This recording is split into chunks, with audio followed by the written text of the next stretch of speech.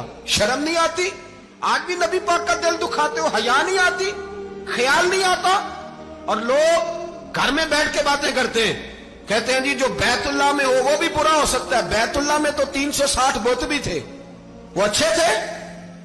مدینے میں تو 360 منافق بھی رہے، پوری سورہ منافقون نازل ہوئی، وہ اچھے تھے۔ عجیب تماشا بنا دیا لوگوں نے مذہب کا۔